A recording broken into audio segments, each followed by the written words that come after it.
Hi, this is Sifu Grant from Darsana Martial Arts, and today I'm going to be showing you our first staff form that we teach to the junior warriors, our students that are ages 7 to 13. And this staff form focuses on using the staff like a pole, or very similar to a spear, striking with the point and using the length of the staff rather than using it as a two-sided weapon. For this form, we draw from some of the Wing Chun long pole movements, as well as some of the Tai Chi staff movements, spear movements. And putting them together, we do a short, simple form that has a lot of really great basic movements and functions in them. This staff that I'm using is actually the same material that is used for Chinese Kung Fu spears. It's a waxwood staff. And the difference between it and, say, like a Japanese style staff is it's thicker on one end and tapers down to a thinner point on the other. It's also very flexible so that it vibrates a little bit when used for striking, and that way it's not going to snap or break as easily when striking against another weapon. It'll be more flexible. So I'm going to do a walkthrough of the form first, and then a little bit more of a slow breakdown so you can see it. I'll do it from a front view, and then I'll also do it from a side-facing view so you can see a little bit from both angles, the aspect of using the staff in this way.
So let's take a closer look at some of these movements and their functions. The first part of it is the grip. When you first take hold of the staff in the beginning of the form, it's important to make sure that the butt of the staff goes right inside the outer mound of your palm, not past it, sort of cupped, so that your hand actually supports the back of the staff. This is important because when you're thrusting with the staff, if you hit against something that's hard, that you can't penetrate, and your hand is not supporting the back of the staff, you're likely to slide up, maybe even lose the staff. When your hand supports it, you can get your whole body right behind the staff without having to worry about it slip out. So for this particular type of use of the staff, where we're focusing on the thrusting power in the staff and using the point of the staff or the smaller end of the staff for striking, it's very important to make sure you support it with your back hand.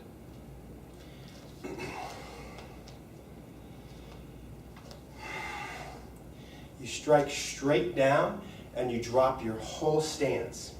It's important to make sure that your stances are low enough so that you have the structure to support the thrusting power of the staff and to counterbalance the length of it when you're extending. If you're extending too far forward, like so, and the staff is knocked or manipulated, then it's very likely that you might lose your balance, lose your grip on your staff. So when you first strike down, you're sitting into your stance, just like you would in a horse stance. And you're making sure that your back hand is in line with your back hip, so that any pressure coming into the staff is going to go into your back leg and into the ground and be very supported here.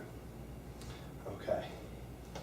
So this is considered to be what I tell my students is called the offensive staff posture. All right, this is our attacking posture, the one we're going to thrust out of. The very next posture in the form, you're going to allow your back hand to fall back past your hip. You're going to rest the back part of your staff on your hip, and you're going to sit back into a cat stance, or in this case, kunma or pole stance. And you're going to sit the staff right on the top of your hip. This allows you to use the hip as the fulcrum and your back hand as a lever, as well as your hips and pelvis, so that you can add power to the rising and lowering motions of your staff, as well as any circular manipulations needed to move the other person's staff or other weapon out of the way. So this is what we call our defensive stance, or defensive staff posture.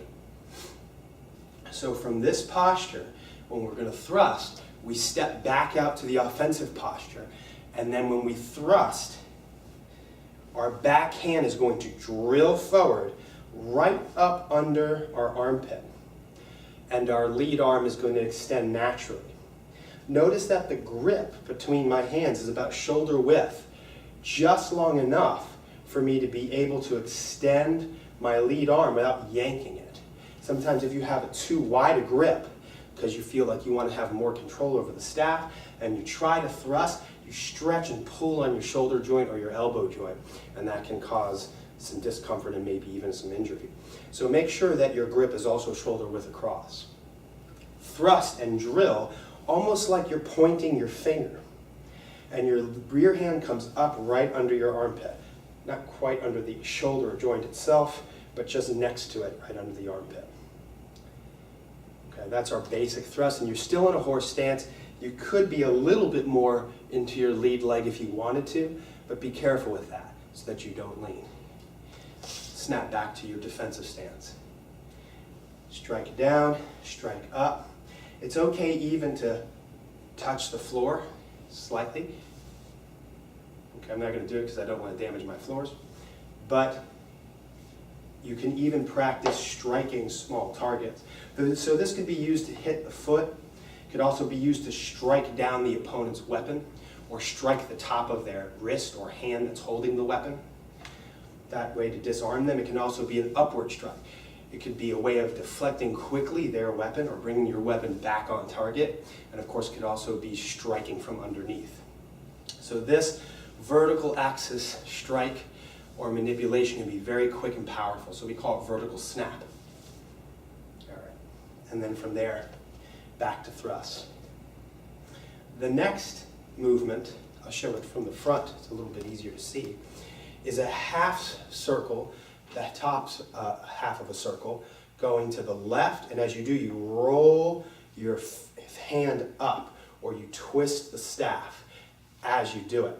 And this is very similar to the empty hand movement of Tan Sao in Wing Chun, with the purpose to knock the other person's staff or weapon just outside of your periphery, so that they're offline, and that brings you online to target so you can thrust. Same thing going the other way with the same purpose to the inside of your stance. Very similar to Jat Sao in Wing Chun, or just an outside gate deflecting arm. So 1, 2, and then here we do a long thrust, very similar to the type of spear thrust used in a Xingyi spear or Tai Chi spear form. As you step forward, you're going to take a bow stance. You're going to let your weight press forward into your lead leg, and you're going to slide the staff through your front hand as your back hand drills and comes up to meet it. Actually, both hands coming up and drilling forward, elbows driving forward, and the staff is about at mid-chest height. So both hands from your staff stance, drill. So this gives you a little bit of extra range, and it's very powerful. The next part is that we drop down, both hands drilling back down and spreading back out to shoulder width to come down into our offensive stance, which is a little bit more weighted in the rear leg, about 60% rear leg, 40% front leg. You could do it a little further back, 70-30, but I prefer 60-40. And when you come down, you drill down and press both hands down, turning your hips back. And you'll notice that the staff itself shakes a little bit, because there's a lot of downward power snapping down, hopefully to knock the other person's weapon down or offline long enough for you to be able to get another strike in. The next movements in the form use this circular action both directions, which, just like as if you were fencing with a fencing blade, is just a circular range of motion, or very similar to, in Wing Chun, the Hyun Sao, which can be done from the wrist, could even be done to include the elbow. And that's really what the staff is. It's like a super long forearm and hand, and it works just like the way we do our empty hand movements. So bringing the circle around is just a good way to manipulate the other person's weapon, to bring our weapon on center so that we can strike. So we do it once, advancing, and then we do our short thrust, which is the one that brings the hand under the armpit. Come down to our offensive stance, we do one retreating, and then we do a long thrust, and this time, just to give us some variety in striking targets, we do a lower long thrust, which could be aimed at the knees, it could be aimed at the top of the foot, it could be aimed at the groin. Any of the lower targets will work fine. And then from there, we slide back into defensive stance and snap up, which again could be striking at a target from underneath, or it could be bringing our staff back on to upper targets, aiming there. Or it could simply be to deflect their incoming staff as they try to come in over our lowered weapon. From here, we focus on what I call four-corner blocks, defending the four corners. And there's a lot of variation that can be done in this movement, but we do it from here with a bigger movement so that we can see the whole area possible to cover. We're still in the defensive stance, so our front foot is empty. When you're in the defensive stance, your back foot is holding 90 to 100% of your weight. That's so your front foot is free to move, because defensively it's very important to be able to move laterally when you're working with the staff, so you can change the angle, cover their weapon and deflect it offline, come onto a different line of attack and strike. So the first block that we do, we step back to move ourselves out of the way, and we do the low corner block. The front hand is going to stay essentially still. There are some slight movements here, but the main thing is it's the back hand that moves, and the front hand just acts as a fulcrum to hold the center point of your focus so that the long part of the staff or pole is brought into a half circle or semicircular action that deflects the other person's staff off to the inside of your stance. The reason we step back here is not only to move our body out of the way, but to support the action of our staff. Because if we stay in this stance and we hit something solid, it's likely we're going to get knocked back and off balance. So as we step back, we support ourselves with our stance, with our back leg, and we turn this way. The next action finishes the other half of the circle.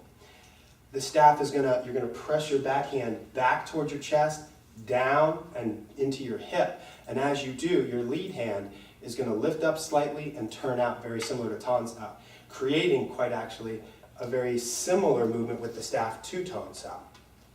It's going to roll up and out, and your back leg is going to come up and in. Again, we're moving away from where we're sending the weapon,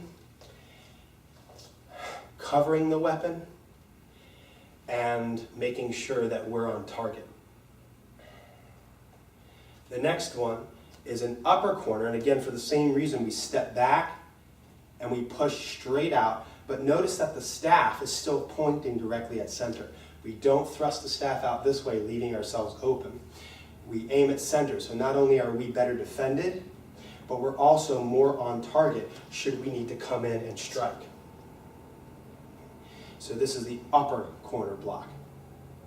Notice that here I push my backhand away too to create a triangular angle with my staff. So whatever's coming in is going to be forced out to the side as it gets closer to my body. And finally, we're going to circle down and sweep back, not too far, just like this. And here, there's some variation. You can push your arm out in front of your shoulder here to create that same triangular angle that we had here. It's just a low version of the same block, so that anything that's coming up is going to be pushed out. However, depending on their angle coming into you, you can treat it more like bong sao, and you can bring your back hand all the way up over your head so that anything sliding up is sent past you.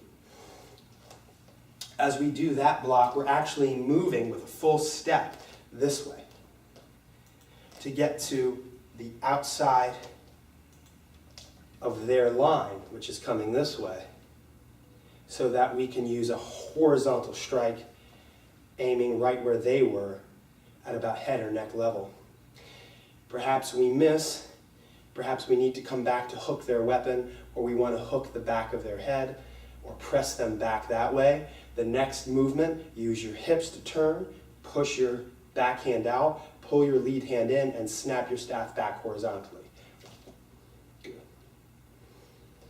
And then finally, we step back and strike vertically downward, similar to the way that we do in the beginning of the form, with a little bit more power. It's a little bit more of a strike itself. Very common as somebody's coming in, your staff is on offline. You want to bring your staff back to center, but also it's not only defensive, but of course offensive, as you're sort of hacking or slashing down with the pole right towards their center. And that's the end of the staff.